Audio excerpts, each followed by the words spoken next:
Ես չեմ կարա հավատամ, կներեք հազար ներողություն, եթե ես հիմա ասեմ, գիտեք ինչ, կարող է ուժեղ Հայաստանը,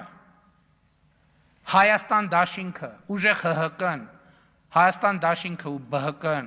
անցնեն խորհրդարան, նշանակում է ես իմ մտքով անցկացնեմ, որ Հայաստանի Հանրապետությունում այդքան շուն ու շանգյալ կա,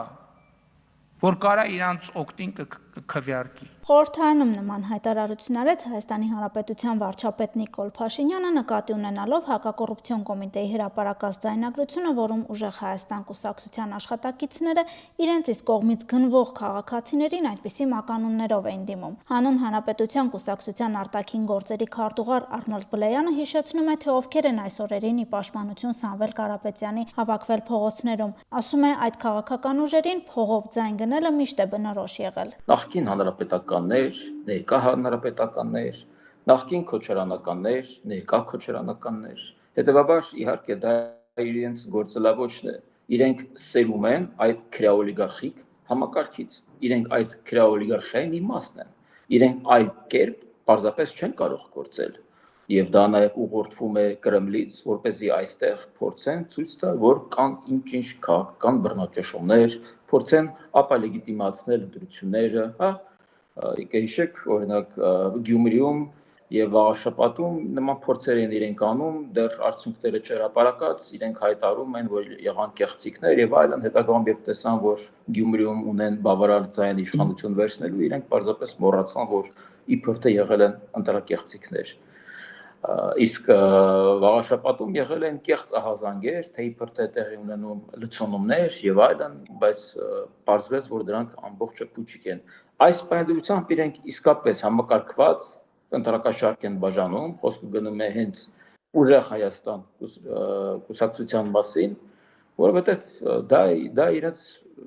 բնավորության մի մասն է, դա է իրենց բնութագրում։ Օրինակ կան մարդիկ, որ հաց են ուտում, կան մարդիկ շնչում են, կան մարդիկ երկուստ էլ անում են։ Իրենք, օրինակ, եթե մարդ չշնչի կամ հաց չուտի, միգուցե նա ողջ չմնա։ Իրանք, եթե ընտրկեղծարարությամբ եւ կեղծիկով չզբաղվել, իրենց քաղաքական կյանքը կմահանա։ Մեր զրուցակցի դիտարկմամբ նման քաղաքական ուժերին ձայն տվող քաղաքացիները թող որոշեն, թե ինչքանով են տեղավորվում այդ բնորոշումների մեջ։ Թող այդ քաղաքացիները մտածեն, իրենք ինչպես են դիտարկում, որ իրենց այդպիսի բառամթերքով են դիմում։ Կամ օրինակ իրենց բանականությունը չի վիրավորվում, երբ իրենք արհեստական բանականությամբ ստեղծված այդ մուլտֆիլմներն են դիտում։ Ես օրինակ երբ դիտում եմ, իմ մոտ դիսոնանս է առաջանում, թե սա ինչի մասին է։ Ոչ մեծերի համար է մուլտֆիլմը, ոչ փոքրերի համար է մուլտֆիլմը։ Այսինքն իրենք ինչպես են զգում, երբ դիտում են այդ տեսահոլովակները, տեսանյութերը, որոնք պատրաստված են ԱԲ-ի կողմից։ Եվ հիմա իրենք ինչպես են զգում, որ իրենց օգտագործում են, որ այդպիսի լեքսիկոնով են իրենց դիմում։ Կամ իրենք ի վերջո ուզում են պատասխանատվություն կրեն այն ամենի համար, ինչ կատարվում է։ Թե իրենք մտածում են գումարը վերցրեցիր, կարիքի համար է, ուրեմն ամեն ինչ պետք է մոռացվի։ Ոչ։ Այդ քաղաքացիները, շարքային քաղաքացիները իրենց մեջ կարող են լինել սիրելի, հարգելի մարդիկ, ծանոթ, մոտիկ, բարեկամ մարդիկ, միգուցե իրենք պետք է հասկանան, որ իրենք պատասխանատվություն պետք է զգան եւ իրենք պատասխանատվություն են կրում այս ամենի առջեւ։ Իրենք չեն կարող արդարացնել փողի կարիքով։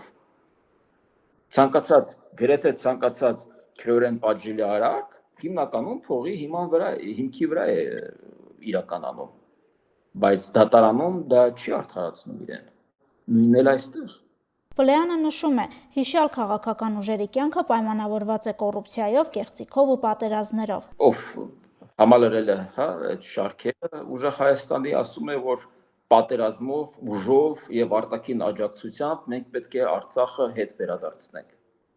Այսինքն իրենք այսօր հայտարարում են, դա իրենց ծրագիրն է փաստորեն, իրենք հայտարարում են, որ վաղը չէ մյուս օրը Ռուսաստանի Դաշնության հետ իբր թե պատերազմ կսկսեն Ադրբեջանի դեմ, իսկ մենք հասկանում ենք, որ քանի որ կա Շուշիի դեկլարացիա, դա նշանակում է, որ Թուրքիան աջակցվել է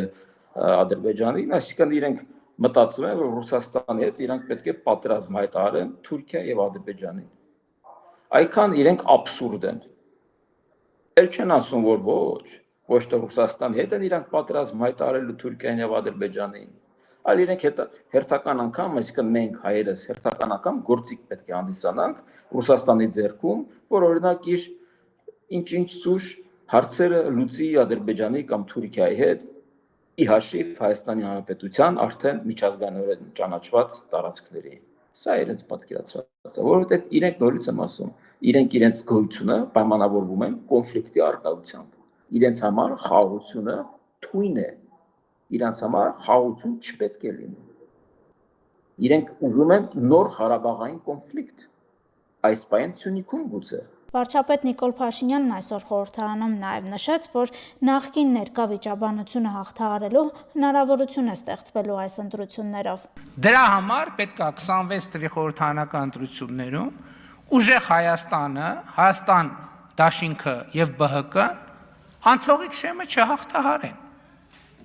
Եվ սա ուղղակի անցող, այսինքն չհաղթահարեն, չհավաքեն այնքան ձայներ, որ անցնեն խորհրդարան։